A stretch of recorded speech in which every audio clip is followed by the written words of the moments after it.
Lispeth by Rudyard Kipling.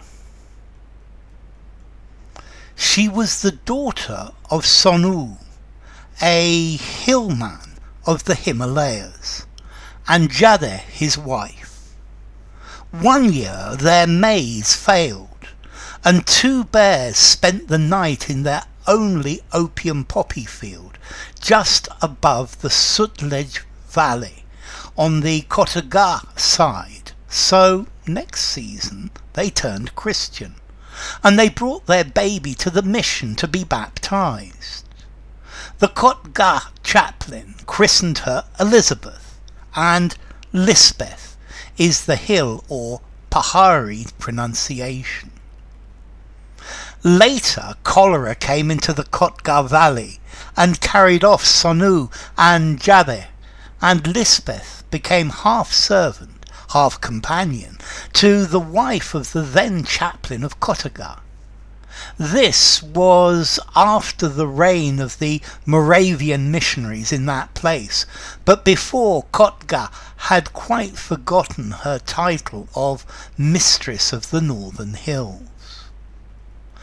Whether Christianity improved Lispeth, or whether the gods of her own people would have done as much for her under any new circumstances, I do not know, but she grew very lovely. When a hill girl grows lovely, she's worth travelling 50 miles over bad ground to look upon. Lispeth had a Greek face, one of those faces people paint so often and see so seldom. She was of a pale ivory colour, and as for her race, extremely tall. Also, she possessed eyes that were wonderful, and had she not been dressed in the abominable print cloths affected by the missions, you would, meeting her on the hillside, unexpectedly have thought her the original Diana of the Romans going out to slay. Lispeth took to Christianity readily, and did not abandon it when she reached womanhood, as do some hill girls. Her own people hated her because she had, they said, become a white woman and washed herself daily, and the chaplain's wife did not know what to do with her. One cannot ask a stately goddess, 5 feet 10 in her shoes, to clean plates and dishes. She played with the chaplain's children and took classes in the Sunday school, and read all the books in the house, and grew more and more beautiful like the princesses in fairy tales. The chaplain's wife said that the girl ought to take service in Simla as a nurse or something genteel, but Lispeth did not want to take service. She was very happy where she was. When travellers, there were not many in those years, came to Kotgarh, Lispeth used to lock herself into her own room for fear that they might take her away to Simla or out into the unknown world. One day, a few months after she was 17 years old, Lispeth went out for a walk. She did not walk in the manner of English ladies, 1.5 miles out with a carriage ride back again. She covered between 20 and 30 miles in her little constitutionals, all about and about between Kotgarh and Narkanda. This time she came back at full dusk, stepping down the breakneck descent into Kotgarh with something heavy in her arms. The chaplain's wife was dozing in the drawing room when Lispeth came in, breathing heavily and very exhausted with her burden.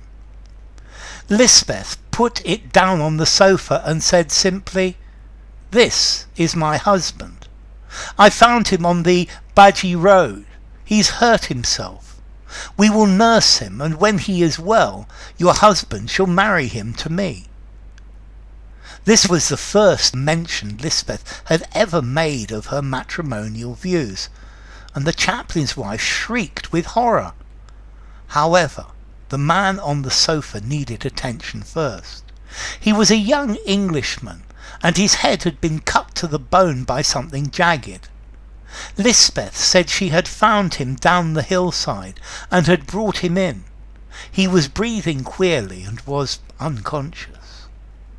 He was put to bed and tended by the chaplain, who knew something of medicine, and Lispeth waited outside the door in case she could be useful.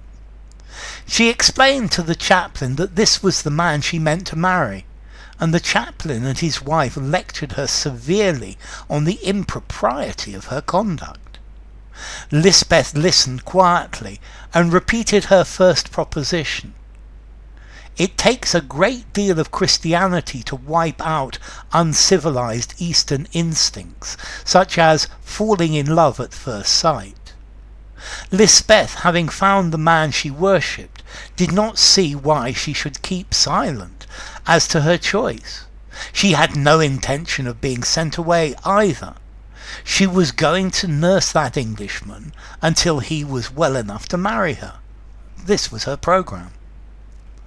After a fortnight of slight fever and inflammation, the Englishman recovered coherence and thanked the chaplain and his wife and Lispeth, especially Lispeth, for their kindness.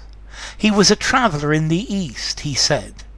They never talked about globetrotters in those days, when the P&O fleet was young and small, and had come from Derridun to hunt for plants and butterflies among the Simla hills. No one at Simla therefore knew anything about him.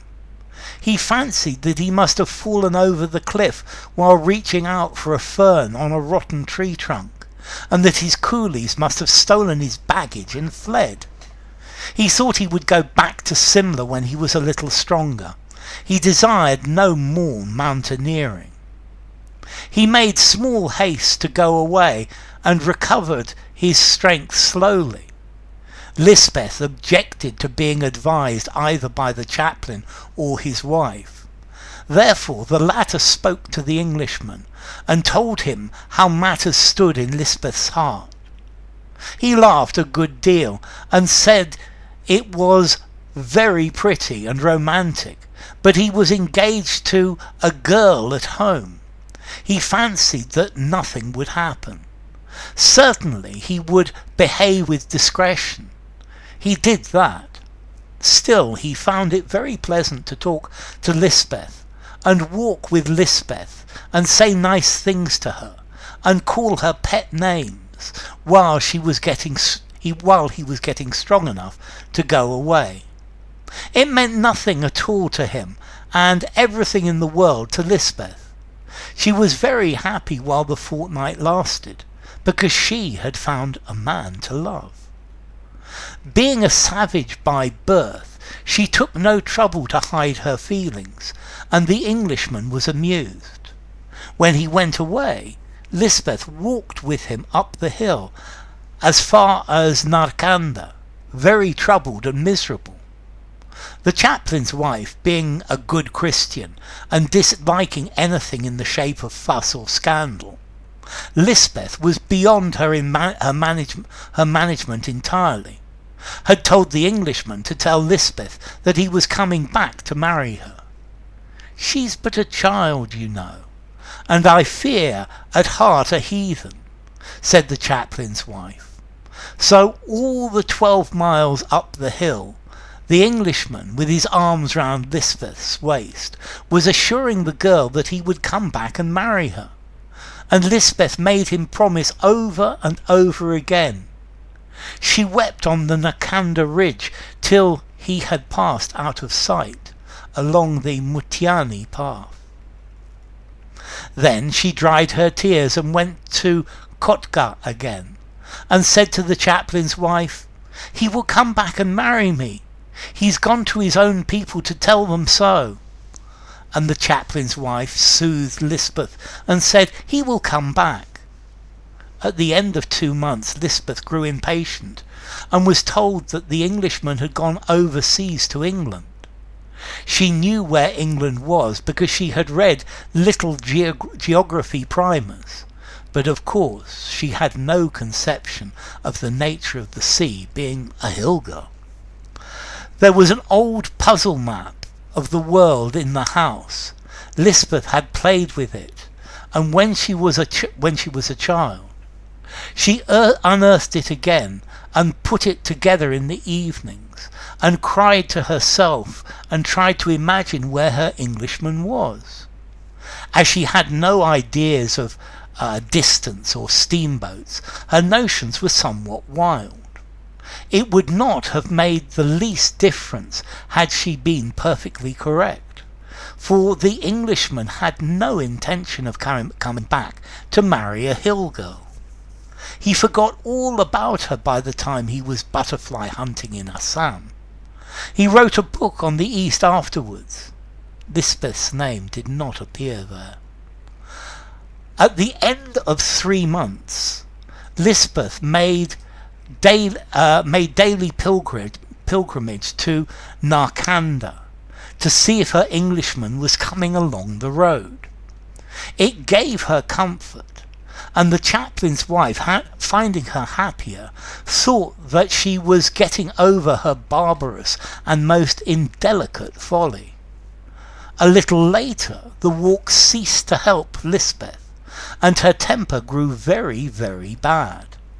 The chaplain's wife thought this a profitable time to let her know the real state of affairs, that the Englishman had only promised his love to keep her quiet, that he had never meant anything, and that it was wrong and improper of Lispeth to think of marriage with an Englishman, who was of a superior clay, being besides promised in marriage to a girl of his own people.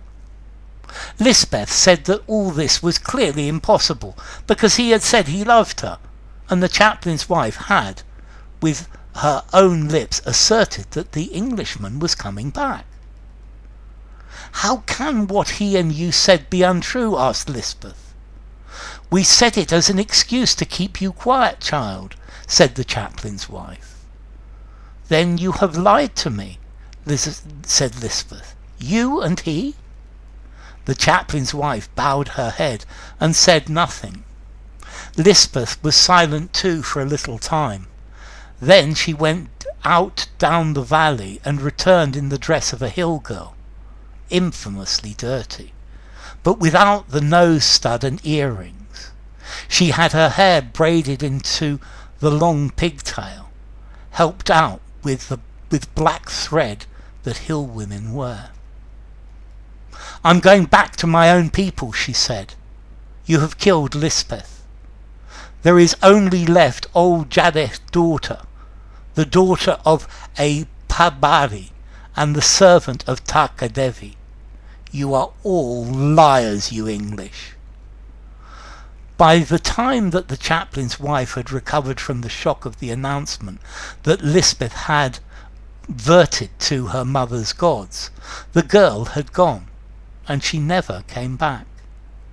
She took to her own unclean people savagely, as if to make up the arrears of the life she had stepped out of, and in a little time she married a woodcutter, who beat her after the manner of the paharis, and her beauty faded soon. "There is no law whereby you can account for the vagaries of the heathen," said the chaplain's wife, "and I believe that Lispeth was always at heart an infidel. Seeing she had been taken into the Church of England at the mature age of 5 weeks, this statement does not do credit to the chaplain's wife. Lispeth was a very old woman when she died. She always had a perfect command of English, and when she was sufficiently drunk could sometimes be induced to tell the story of her first love affair. It was hard then to realise the bleared, wrinkled creature, exactly like a wisp of charred rag, could ever have been Lispeth of the Kotgarh mission. The end. So if you enjoyed the video, give it a rating, subscribe to my channel, and I'll see you soon. Bye for now.